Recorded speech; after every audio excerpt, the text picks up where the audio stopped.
which is that the aggression hikes up and suddenly an excuse is made and then the atrocities begin. And we saw it last time with an operation that they dared to call Cast Lead after a children's game that is played at New Year. This time it started out as Pillar of Cloud, for those who know their Old Testament. It's turned into Pillar of Defence and will be something else tomorrow, I imagine. But the same pattern arises. And one reason why we are here outside the BBC is not just because it is a nice place to protest, but because most important in this, from this country's point of view, is the propaganda war. Every time an atrocity happens, it helps if you can justify it, and the same is being done this time as last time. And our message is, don't be fooled, and can we please have a better coverage from our national broadcasting organisation, who disregard the build-up and suddenly say, oh, well, you've been firing rockets. Never mind the siege that has been on Gaza for the last 5.5 years. The range of goods that are allowed into Gaza is totally controlled by the Israeli state. It was only in the early months of 2009 that they authorized the importation to Gaza of cinnamon. I cannot for the life of me see why it should be necessary to restrict the importation of cinnamon to preserve national security. Mops, washing up liquid, things like that. Everything is controlled, and that is the essential background to what is going on, coupled with, of course, a overbearing military machine. Now, we have a range of people here tonight who will say a few words, and I'd ask you to listen to everybody in turn. First up, we are obviously putting this together very quickly, but first up is going to be the chairman of Liverpool Friends of Palestine, Colin McKean, who's going to read you some of the letter that we gave in just now. You saw us scrabbling around the door and getting someone to come out. That is because if you want to give in a letter asking for better coverage, you've got to give it in. So we have done that, and he will give you part of it. Okay, going to give you Colin now.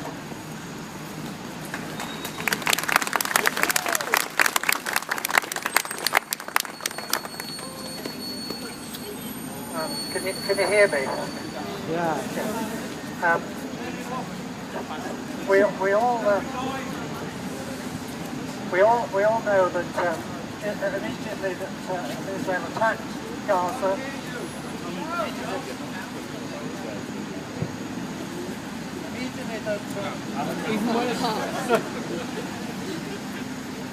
Immediately that Israel attacked Gaza, we were told, of course, by Obama and our own Prime Minister and Haig, that it was basically the people of Gaza that were at fault because they were firing rockets into Israel. It didn't matter that there had been an assassination of one of their leaders, a targeted assassination which is illegal. It didn't matter that 27 Palestinians had been killed in the few days beforehand, 3 of the children playing football. And the response from the Palestinians was to attack the IDF, not to attack civilians.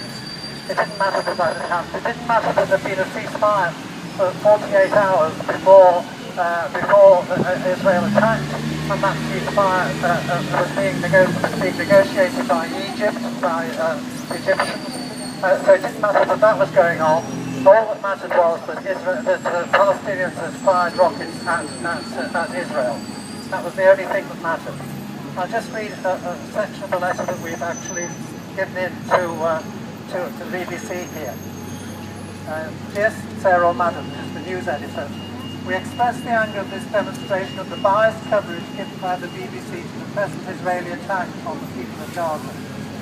Gaza is a territory under continuous siege. Since 2006, the Israeli state has maintained total control over what goods and people can go in and come out. The population has been systematically starved and deprived of the chance to develop their own economy. At the end of 2008, the 3-week invasion by the Israelis destroyed vital infrastructure and caused widespread pollution. The continuing siege has prevented the repair of much of the damage. Violence is never far away from this situation, but it is the Israelis who take the life. According to the United Nations, who maintain a relief agency in Gaza, in the last 10 months of this year, no fewer than 71 Palestinians were killed by Israeli bullets or rockets, and a further 291 wounded. Corresponding Israeli casualties in the same period were 19 wounded and no fatalities. The latest killings did not begin this week, but last week. On November the 8th, Israeli soldiers entered Gaza and in exchange of fire shot dead a 13-year-old boy who was playing football. Further incidents followed in the next few days, including 2 more boys who were playing football and 2 who went to see what had happened when these boys had been killed. It left 7 Palestinians dead and a further 38 wounded. None of this was reported on the BBC. It was rocket fire in response to these incidents, but by Monday the 12th, a few days before Israel assassinated Gaddafi, on Monday the 12th, a truce agreement once again had been agreed. Reuters on Tuesday reported, as the BBC did not, that the parties had stepped back from the conflict. It was the next day, even as truce plans were being finalised, that Israel took the wholly unilateral step of assassinating one of Hamas's leaders.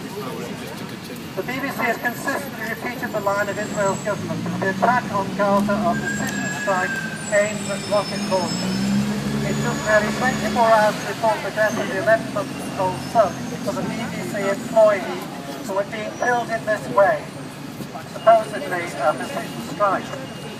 Israeli spokesmen are interviewed without challenge. Palestinian speakers are conspicuous only by their absence.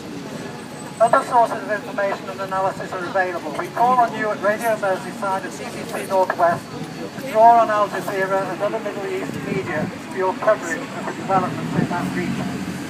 We expect nothing less from an organisation that claims to give us the news as it happens. Yours sincerely. Thank you.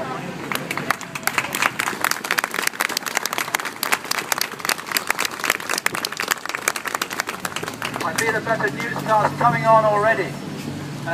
This demonstration, as you may have seen, is jointly called by Liverpool Friends of Palestine and Merseyside Campaign for Nuclear Disarmament. It's worth remembering, I hope I'm not stealing his line, that Israel maintains a nuclear arsenal without telling anybody and locks up anyone who dares to talk about it. Next up anyway is Jerry Poole from Merseyside CND.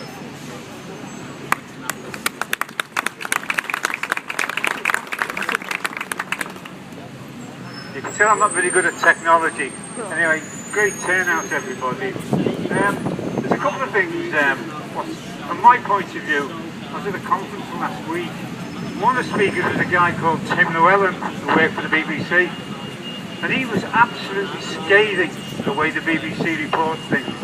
They don't want any reference you mention to Palestine, it's stopped. Everything's about how Israel has suffered, what Israel's gone through. Now, the oppressed state of war, people who were oppressed, the Jewish people who were oppressed after the war, they now become the oppressors. And I think it's an absolute disgrace that what's going on at the moment and our reporting of it. Because when they're talking about these rockets, it's like lighting a blue touch paper in comparison to what Israel is using. And can I give you some figures?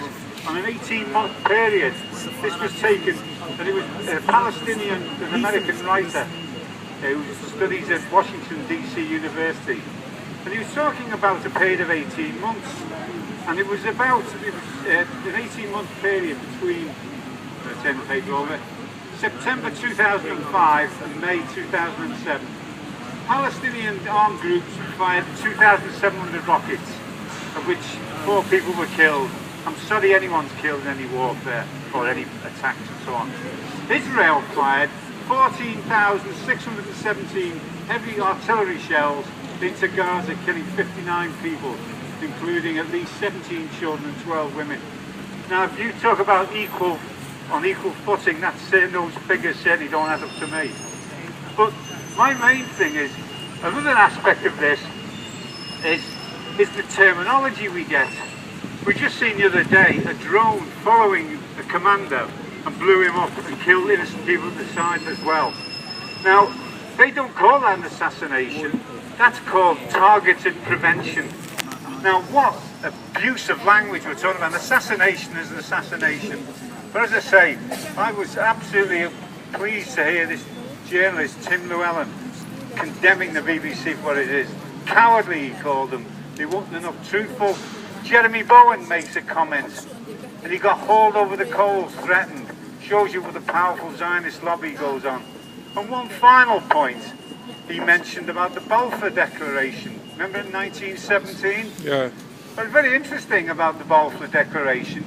The actual statement that was made was given to written by the Zionist organisation, and Balfour signed it. So they'd actually set the agenda for what happened in 1917 and what's happening today.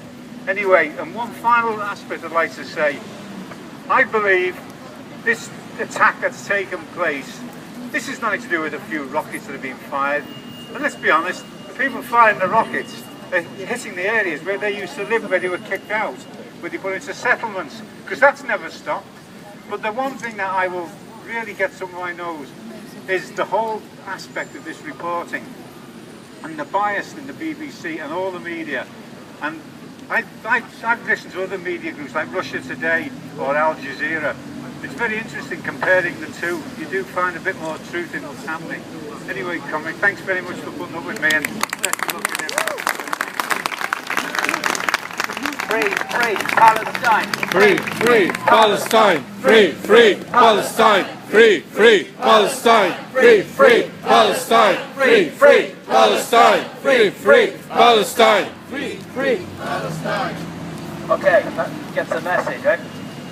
Next up, and you'll know that Stop the War have led march after march against various imperial episodes in recent times. Well, this may be no exception. We welcome Jane Calverley from Merseyside Stop the War.